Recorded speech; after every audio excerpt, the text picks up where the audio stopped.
It's been a while since I've done the fist pump, man. I love that one guy. He's like, yes, yes. What day is it? Today is pump day. Pump day! Pump day. And we're excited. It's first sip.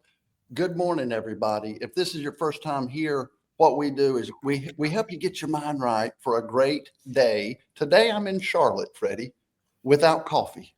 Would you tell everyone watching why you're in Charlotte, Daniel Allison? Yes, Catalyst IT. Catalyst IT is doing a little sales kickoff. Freddie's familiar with Catalyst IT, and you should be too. SKO. If you've watched the First Sip show, you know that Jesse was one of the guests here, and he asked me to come up and do the sales kickoff. I'm excited. I get excited about these sorts of high energy things to do. And we've got a great guest on First Sip to help us get our mind right. And so I'm so glad that we're doing this beforehand, because this is kind of like the pregame, and then you got more stuff. So it's a lot of fun. So I'm looking for some comments. Our regulars are not popping in here, and I'm a little disappointed, Freddie. They realize you're short on energy. They realize that I'm short on energy today. Yep. Oh man, that's disappointing. That's disappointing. All right, let's get our guest on here. Brian Gallagher. I talked to this guy, invited him on Jenny, Winnie, and the Average Dude.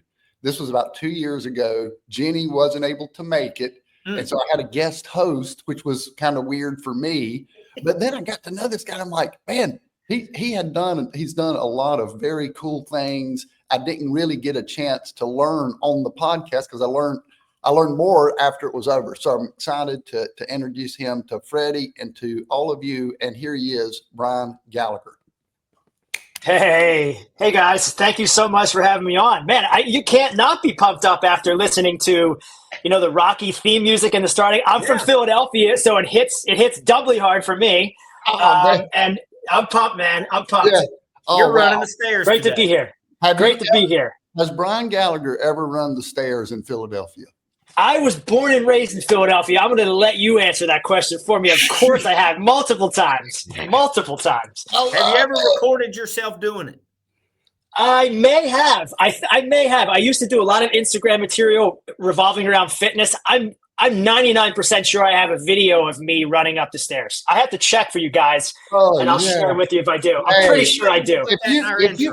I know. If you've got that video, I agree, Freddie. We're going to put Brian Gallagher on the First Sip intro. That would be awesome. I have to find it. Let me look. I will do that because I'm pretty sure I have it. Okay. Good morning. There he is, Russ Hammond, and there is Lindsay. Good morning, Lindsay. Hey, who's that? Good morning.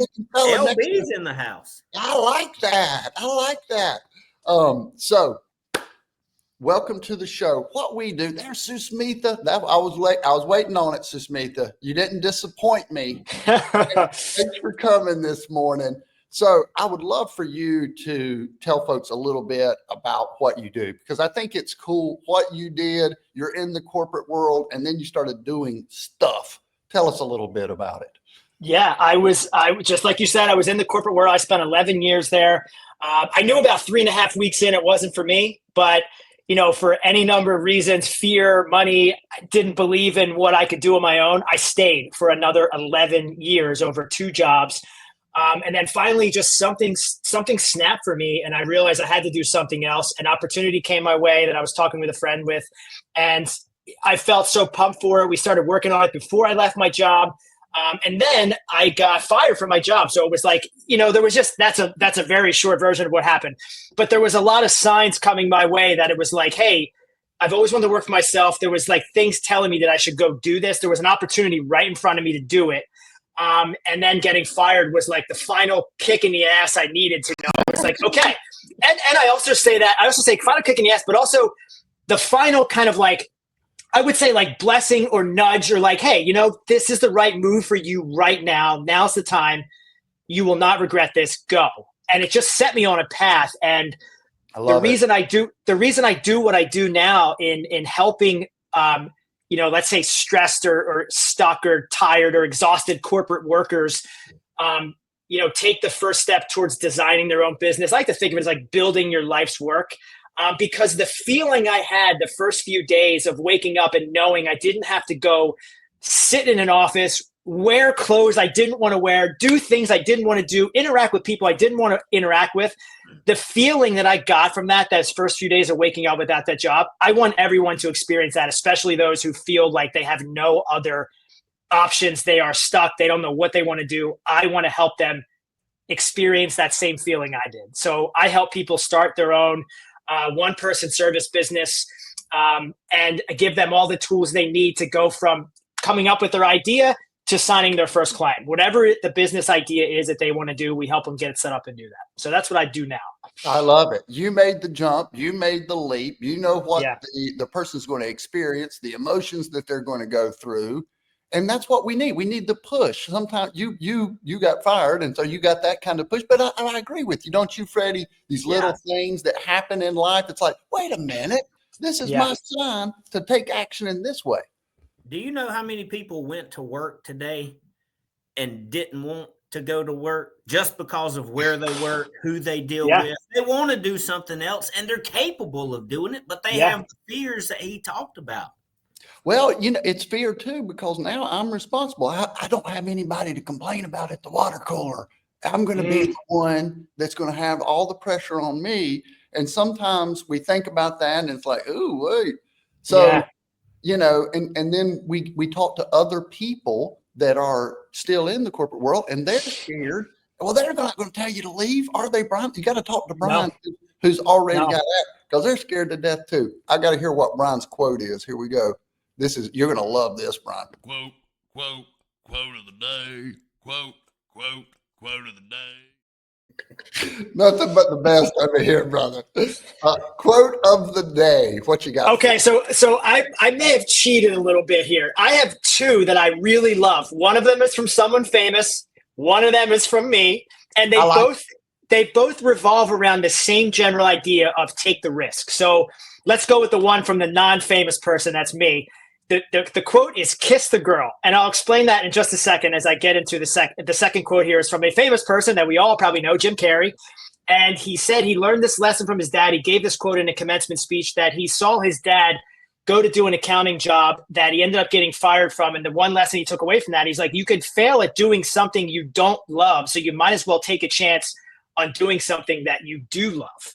And that always stuck with me ever since the first time I heard it. Because just like me, I got let go from my job, and there was always this thing in me that I wanted to work for myself, but I just had this fear that I couldn't do it. And then finally, when the opportunity was presented to me and I got pushed out, I was like, okay, I'm going to do it. I'd already kind of set up to plan to take the risk, but I was let go prior to that. But that saying always stuck with me because I was doing something I didn't love, and I failed at it. Essentially, I got let go. People would consider that a failure.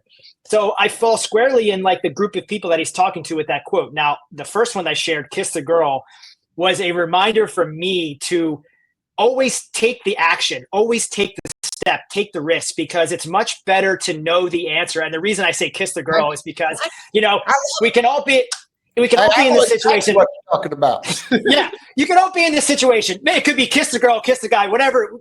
Make it work for you. But for me, it was kiss the girl.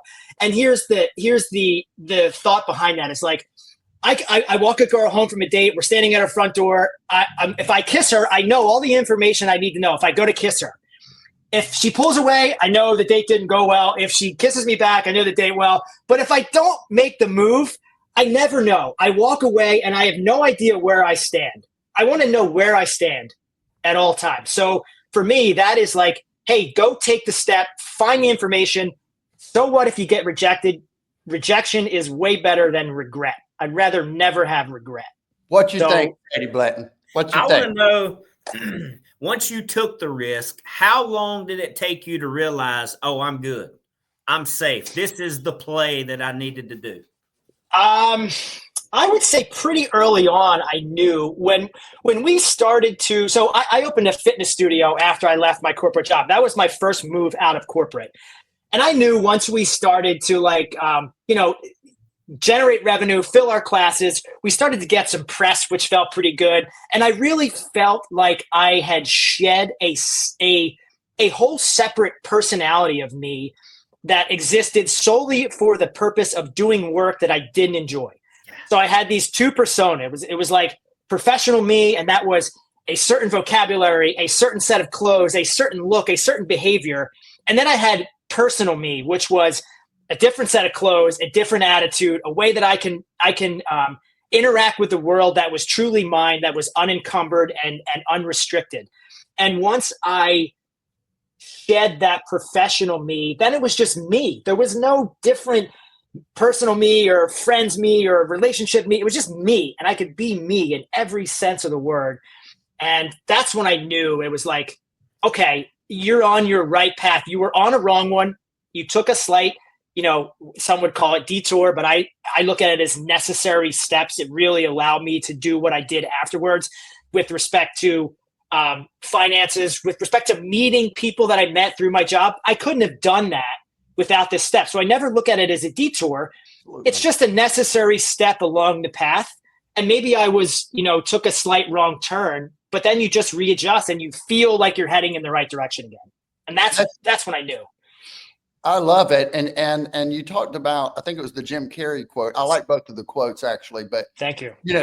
Things that you love, and then you're on your own. It's all on you. You started incorporating things. You started incorporating working out. You like to work out, and you probably like to travel too, because I've seen you do both of those things. Yeah. So once it's on you, it's like, hey, what value do I have? What do I love? And that's what reminded me of the quote. I'm pulling those things into my life because I'm an individual. This is who I am. I'm not the corporate guy. I don't like putting on the social mask and telling my boss that his hair looks good today. I don't know. But I don't like playing the game. I want to have I think you're saying freedom. When I think of Brian Gallagher, exactly I think of freedom. He's doing what he wants to do, but now he's also responsible, Freddie. You got to pay his bills. He's got to, stay, and that's where the fear comes from, right? I mean, it's like, that sounds great, but I got to pay my bills. I can't help but think of this. So Brian looks like a movie star. I can see him sitting there, and they're saying like, "Hey, buddy, today's your last day," and I can see him like smile a little bit, walk out of the door and turn back and look and say, "I'm going to kiss the girl." I can't believe you just said that, because I write about this all the time. As I mentioned, my business was about 8 months in the works before I got fired. It was probably part of the reason I got fired. They could tell that my head and my heart was not in my job anymore. So I write that I got fired, and that's a pretty hard thing to swallow. But the hardest thing about that day, there's my buddy Jonesy from college. Thanks for joining, man. So the hardest thing about that day was holding back the smile as they told me it was the end of the road for me here, because I knew at that point, it was like, this was the final sign I needed. This was the final sign I needed to go and do my own thing. And so not smiling was super hard to do at that point, because I was like, okay, I mean, I didn't get to quit the way I wanted to. Yeah. But this was as good as it could have gone for me. So I was super happy in that moment, and it was hard not to express that. Yeah. So you've talked to a lot of people. You've helped some people, I'm sure, over the years. What's more fulfilling, helping someone achieve it themselves, or are you achieving it?